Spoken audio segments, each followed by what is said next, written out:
So I suggest people really get hold of my latest Insights book, the 7th of my Insights book, the Testaments of the 12 Patriarchs, Insights, and you can see how the Messiah is mentioned in this book.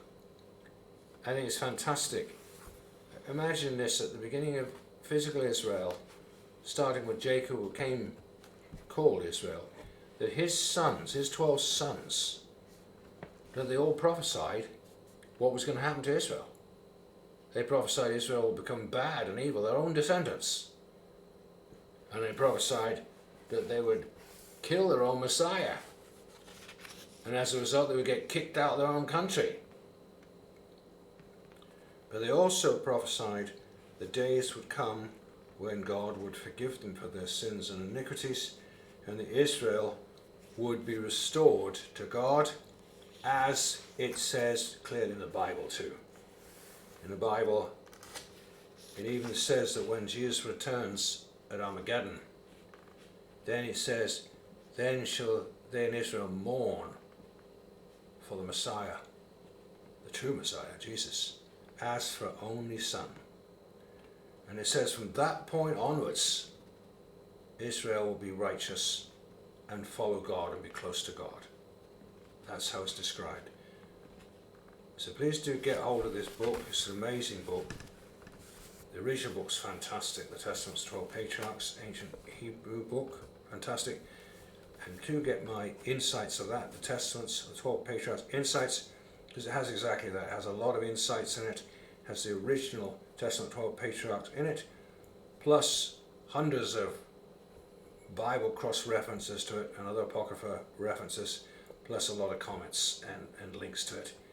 I think you will find it will enlighten you and give you great insight into the Apocrypha books, which, as I said before, the Bible is great to know and important to know, and it's good for the basics, but if you want more depth and to know how it all happened and have a lot more colour in a lot of the stories, then read the Apocrypha books, of which I've done 7 of them so far. This was the last one.